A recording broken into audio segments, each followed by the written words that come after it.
Three of the fantasy football season. And here's a few running backs I look to start this week. The first guy, Miles Sanders of the Philadelphia Eagles. I like a lot of Philadelphia Eagle players this week here, especially in a good matchup with the Commanders, who have given up a lot of points so far, over about 60 points this year in the first two games of the year. So week one at Detroit, Sanders had a good ball game, 13 carries, 96 yards, a touchdown, 2 catches, 9 yards. In week two versus Minnesota, 17 carries, 80 rush yards, 3 catches, 6 yards. So we know Miles Sanders, he's not a guy that's going to catch the ball a lot out of the backfield over here in Philly. We know they got Kenneth Gainwell and Boston Scott for those passing down roles, but Sanders so far has been solid.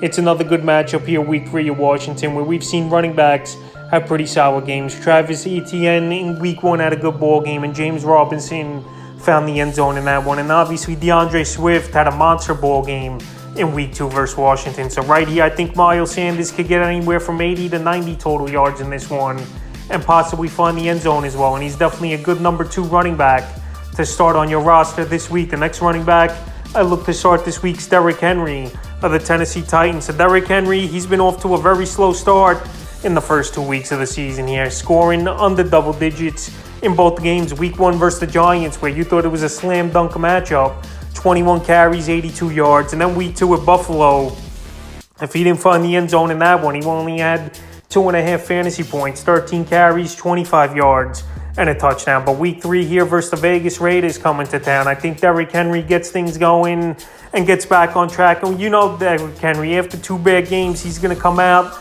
and have a big one going by his track record here is Henry. So Henry, he's been struggling, no doubt about it. But if you're not getting blocking on the offensive line, which has been a problem for this Titan team, it's going to be tough. But in this one versus the Raiders, I think he could get 100 total yards and find the end zone and get back to the dominance that we've seen from Henry over the last few seasons before he went out, obviously, with that foot injury last year. The next guy's Clyde Edwards of the Kansas City Chiefs. So as a flex option or a number 2 running back, he's been solid in the early going. Here's Edwards-Helaire. Week 1 at Arizona, 7 carries, 42 yards, 3 catches, 32 yards, and 2 receiving touchdowns. In week 2 versus the Chargers, 8 carries, 74 yards, and 4 catches for 44 yards. So 15.80 that was for him in PPR leagues. The only thing is here, his workload hasn't been all that big, and we know this Chief team's a pass-first team, and we know Jerick McKinnon's been playing a lot of passing down so far, downs for this Kansas City Chief team. But Clyde Edwards-Helaire, we know he's an explosive back. He's been healthy so far. Maybe they're tampering his carries early in the season, but week 3 at Indianapolis, not the greatest of matchups. But we saw James Robinson have a good ball game last week with 14 fantasy points, and Travis Etienne have a good ball game. And even Rex Burke had a decent ball game in week 1 versus Colts team. So as a number 2 running back or a flex option, I like Edwards-Helaire this week. The next running back's Naji Harris of the Pittsburgh Steelers. Obviously, Harris and Henry, they were both first-round picks in fantasy drafts this season, but both guys off to very slow starts, and some owners might be thinking of benching him if they got better options or whatever the case may be. So Harris, week 1 at Cincinnati, 10 carries, 23 yards, 2 catches, 3 reception yards, and a touchdown. And then week 2 versus New England in that one, 15 carries, 49 yards, 5 catches for 40 yards. So a lot of factors have been against Harris, no doubt about it, so far in the early going. The foot injury coming into training camp, then leaving week 1 with a little banged up foot in that one on his other foot. And then in week 2, they just can't stretch the field over there with Mitchell Trubisky at quarterback. And I think they might have to go to Pickett sooner than later. And this offensive line has problems. In week 3 here, I think it's a decent matchup. We saw Michael Carter and Breece Hall have pretty good ball games for the New York Jets at the Cleveland Browns in week 2. In week 3 here, primetime game, division matchup between both these teams, 1-1. And I think in this one, we're going to see a big Harris game, and they got to get him more touches. Week 2 versus New England, 20 touches isn't going to cut it. And even in week 1 in Cincinnati, he played until the 4th quarter in that ball game and only 12 touches. So right here, he's got to get more touches. Hopefully the offensive line could improve. But I think Harris in this one on Thursday Night Football has a big ball game, and he's a running back I still have confidence in.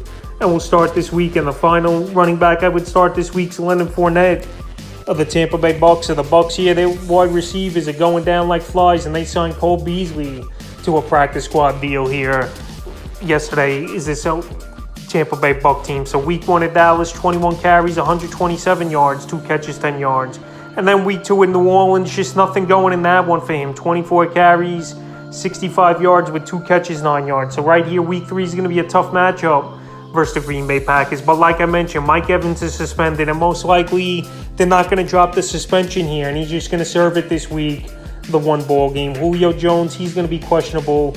We know Chris Godwin's most likely out, and I think Fournette, he's going to get more of a receiving role out of the backfield and more carries, obviously, which Todd Bowles likes, as he's the new head coach, obviously, this season for Tampa Bay, running the football and playing great defense, which we've seen them do so far. Only give up 13 points in the first 2 games of the season. So they're going to run a lot in this one. And Fournette, I think they're going to get him more targets in this one with the lack of wide receivers available for Sunday's game. So that's a few wide receivers I look to start this week here for week 3 of the fantasy football season.